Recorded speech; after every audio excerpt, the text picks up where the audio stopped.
Hello दोस्तों। आज हम बात करेंगे गौतम बुद्ध की शिक्षाप्रद कहानी के बारे में। कहानी सुनने से पहले आप चैनल को सब्सक्राइब कर दीजिएगा ताकि आप कहानी में खो ना जाएं।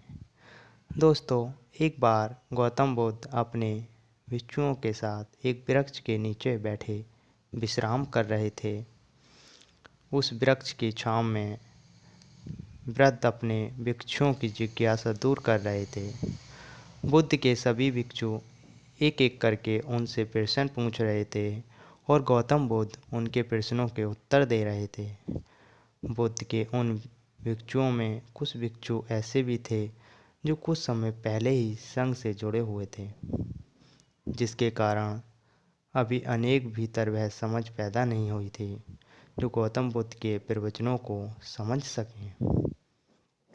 गर्मियों का समय था, सूरज अपने चरम पर था और चारों तरफ धूप ही धूप थी। लेकिन उस वृक्ष के कारण बुद्ध और उनके सभी भिक्षु आराम से छांव में बैठे थे। इतने में ही गौतम बुद्ध के एक शिष्य की नज़र एक बूढ़े व्यक्ति पर पड़ी जो उस वृक्ष के पास से ही गुजर रहा था। वह शिष्य उस बूढ़े व्यक्ति को देखकर अचानक से ही हंसने लगा। उस बूढ़े व्यक्ति की उम्र बहुत ज़्यादा हो गई थी, जिसके कारण उसकी कमर मुड़ गई थी। उस बूढ़े व्यक्ति के हाथ में एक डंडा था, जिसका सहारा लेकर वो बूढ़ा व्यक्ति अपनी मंजिल तक पहुंचने का प्रयास कर रहा था। उस बूढ़े व्यक्ति का शरीर केवल हड्डियों का ढांचा मात्र था। अपने शिष्य को हंसते हुए देख बुद्ध उससे कहते हैं कि हे मेरे प्रिय शिष्य, कृपया कर हंसो मत, क्योंकि जिस व्यक्ति को देखकर तुम अभी हंस रहे हो वो कोई साधारण व्यक्ति नहीं, बल्कि वह व्यक्ति इसी क्षण तुम्हारे जीवन को रूपांतरित करने की क्षमता रखता है, जो आज तक मैं तुम्हें सिखा नहीं पाया। ये बूढ़ा व्यक्ति तुम्हें सिखा रहा है। इसके द्वारा दी गई सीख को बेकार न करो। बुद्ध की ये बात सुनकर वह शिष्य बुद्ध से कहता कि मुझे क्षमा करें बुद्ध, पर मुझे ये क्षमा नहीं आ रहा है कि जो बूढ़ा व्यक्ति जो खुद अपने शरीर और अपनी बीमारियों से लाचार है वो मुझे क्या सिखा सकता है। फिर बुद्ध उस शिष्य से कहते हैं कि हे बूढ़ा व्यक्ति, तुम्हारे भविष्य दिखा रहा है। जिस बुढ़ापे को और लाचारी को देखकर तुम अभी हंस रहे हो, वो बूढ़ा और लाचारी तुम्हारे जीवन में भी आने वाली है। वह बूढ़ा व्यक्ति तुमसे कह रहा है, अभी समय है, इस स्वास्थ्य शरीर का अच्छे कर्म करने के लिए उपयोग करो। अगर तुम्हारा ये स्वास्थ्य शरीर तुम्हारे हाथ से निकल गया तो फिर से वापस नहीं आएगा, और अभी तुम्हारा ये शरीर सही से काम कर रहा है।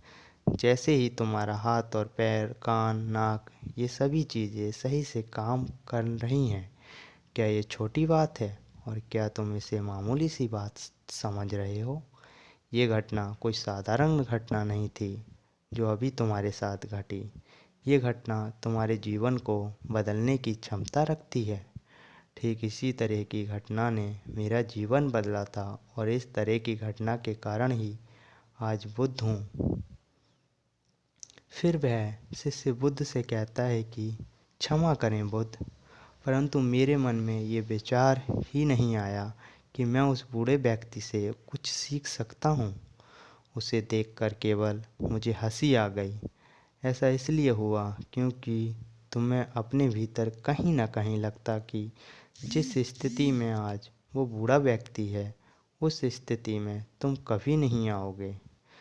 जिस बुढ़ापे और लाचारी का सामना आज वो बूढ़ा व्यक्ति कर रहा है, तुम्हें लगता है कि उसका सामना तुम कभी नहीं करोगे, इसलिए उस बूढ़े व्यक्ति को देखकर हंस पाए। तुमने सच्चाई को नज़रअंदाज कर दिया। अगर तुम सच्चाई को देख लेते तो चाहकर भी अपने आँखों के आंसू नहीं रोक पाते, परंतु तुमने सत्य को अनदेखा कर दिया और तुम बहुत बड़ी संभावना से चूक गए।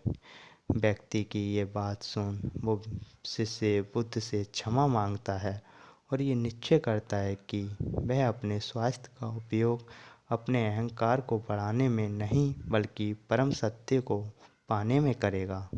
दोस्तों, जो लोग इस कहानी को पढ़ रहे हैं, हो सकता है कि आप बड़ी बड़ी समस्याओं हो सक आप परेशानी में हों, लेकिन फिर भी एक बात को हमेशा ध्यान में रखना कि जब तक आपका स्वास्थ्य ठीक है, तब तक आप किसी भी बड़ी से बड़ी समस्या से बाहर आ सकते हैं। दोस्तों, बुद्ध ने कहा कि हमारा स्वास्थ्य हमारा सबसे बड़ा उपहार है जो हमें इस सृष्टि से मिला हुआ है, इसलिए इसका उपयोग सही से करें। दोस्तों, आपको ये गौतम बुद्ध की शिक्षाप्रद कहानी कैसी लगी? कृपया करके हमें नीचे कमेंट बॉक्स में कमेंट करके ज़रूर बताएं।